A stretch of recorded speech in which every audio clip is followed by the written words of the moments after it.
মুর্শিদাবাদের শামসেরগঞ্জে নিহত হয়েছে, আহত হয়েছেন বহু মানুষ। তাদেরকে দেখতে গিয়েছিলেন অধীর রঞ্জন চৌধুরী, কংগ্রেস নেতা। সেখানে গিয়ে তিনি চাঞ্চল্যকর এবং ভয়াবহ চিত্র তুলে ধরে মুখ্যমন্ত্রী মমতা বন্দ্যোপাধ্যায়কে নিশানা করলেন। ঠিক কি বললেন শোনাবো আপনাদের। চেষ্টা করছি ডান দিকে কিডনি বাদ, বাচ্চা ছেলে সে মারামারি করতে গেছে, এইটুকু বাচ্চা ছেলে।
সেই ঘটনা বাইরে থেকে যা দেখা যাচ্ছে তার থেকে অনেক গভীর, কিন্তু অনেক মানুষ সেখানে আহত হয়েছে, অনেক মানুষ।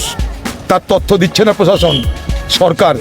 আমি আজকে হাসপাতালে এসেছিলাম অনেক খোঁজ পেয়ে, সেখানে দেখলাম 3টে গুলি খাওয়া শামসেরগঞ্জ ঘটনা, 3 জন গুলি খাওয়া 3টে রুগীকে দেখলাম।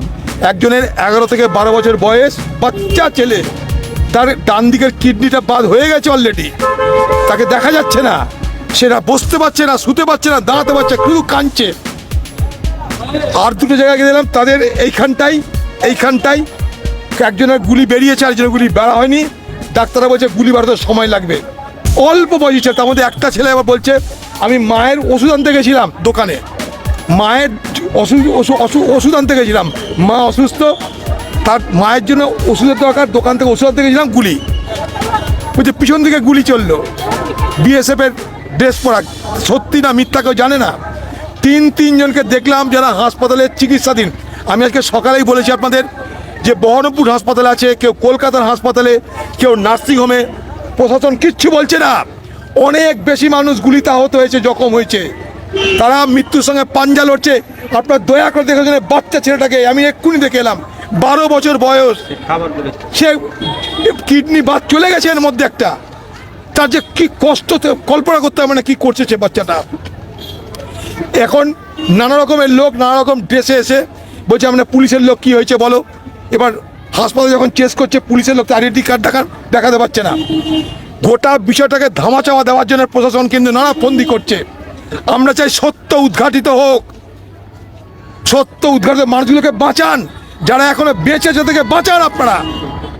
এই যে আমি নিজে দেখে এলাম নিজের চোখে, সকালে আপনাকে যে অভিযোগ করেছি সে অভিযোগ হাতে কলমে দেখিয়ে দিলাম। এরকম অনেক মানুষ আহত হয়েছে, গুলি খেয়ে পড়ে আছে, তার কোনো হিসাব দিচ্ছে না সরকার না প্রশাসন। ধামাচাপা দেওয়ার চেষ্টা চলছে এই ঘটনাকে। এটা কি অন্যায় হচ্ছে, আমরা মানব না এগুলো।